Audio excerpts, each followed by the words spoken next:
bienvenue dans le podcast du développement de Walido Robot.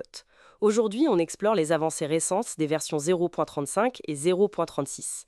On va regarder un peu comment Wally apprend à s'améliorer lui-même, son intégration avec GitLab et l'intégration continue aussi, et puis ce que ça nous dit pour son autonomie future.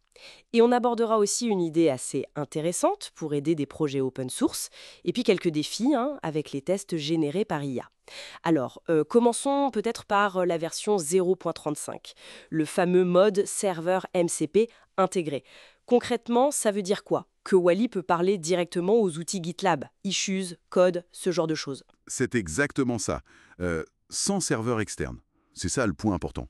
D'accord. Ça simplifie l'architecture, bien sûr, mais surtout, ça donne à Wally, même quand il est utilisé via Claude Code, un accès direct aux outils dont il a besoin pour travailler sur lui-même. Ah oui, la boucle d'auto-amélioration. Voilà. C'est ça qui est assez fascinant. On supprime des intermédiaires, donc accès direct à tout GitLab, issues, commentaires, merge request, les fichiers. Le flux de développement est beaucoup plus fluide. Le seul maillon externe, finalement, ça reste l'outil d'aide au codage type Claude Code. On a d'ailleurs fait quelques petits tests avec le nouveau Gemini CLI de Google. Bon, pour l'instant, c'est moins performant pour ce genre de tâches. Et ça nous amène logiquement à l'intégration continue, la CI. C'était devenu nécessaire, j'imagine.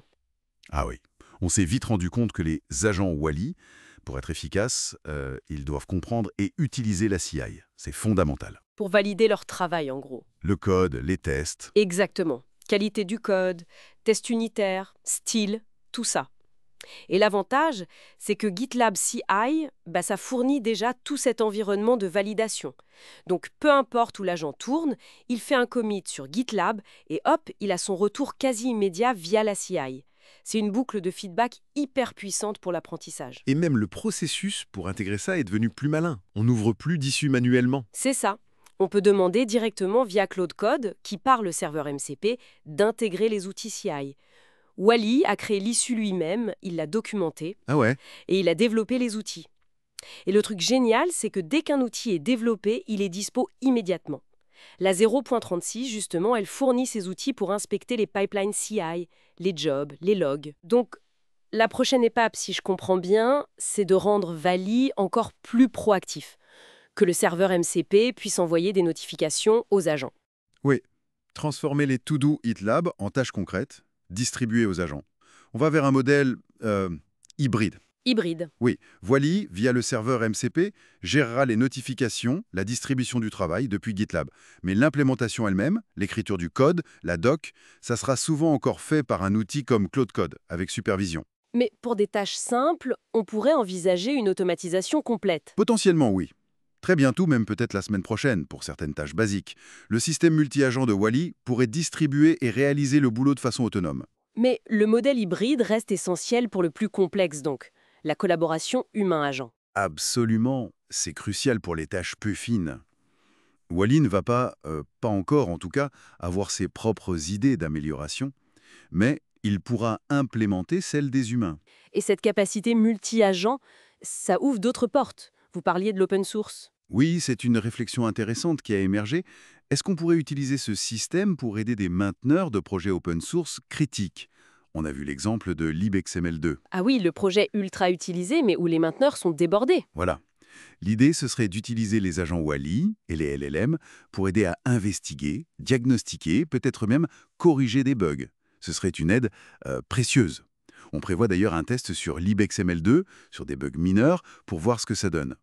Rien que l'aide au diagnostic, ce serait déjà énorme. Bien sûr, il y a aussi des défis. Vous mentionniez les tests générés par les LLM comme Claude Code. C'était pas parfait. Non, effectivement, on a eu quelques surprises. Les tests étaient souvent trop larges. Parfois, ils testaient le comportement de GitLab lui-même, au lieu de nos outils Wally. D'accord. Ou alors, ils ajoutaient des vérifications un peu hors sujet, genre la prévention d'injection SQL, ce qui n'est pas vraiment la responsabilité de Wally à ce niveau-là. Donc ça demande plus de travail humain pour trier, pour vérifier. Exactement. Plus de vigilance, une charge cognitive plus élevée parce qu'il faut lire et analyser pas mal de code généré qui a l'air bien, mais qui n'est pas toujours pertinent. Les LLM ont tendance à un peu halluciner des scénarios, tester des cas d'erreur sans vérifier si le code les gère vraiment ou comment il les gère. Non, exception, bref, ça a demandé plusieurs allers-retours. Ça confirme bien que l'automatisation complète, c'est top pour les tâches simples, Mais pour le complexe, le workflow hybride supervisé reste préférable, surtout vu la quantité de code que ces LLM peuvent générer. On continue d'affiner ça.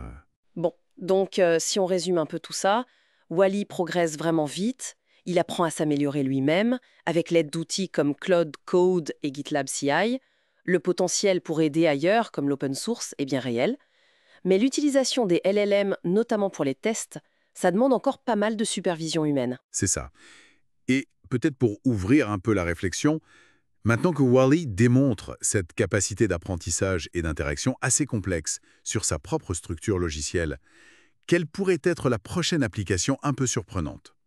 Si un système peut apprendre à coder et à collaborer sur sa propre base de code, quelles autres formes de collaboration complexes, peut-être même au-delà du logiciel, est-ce qu'il pourrait faciliter ou transformer à l'avenir?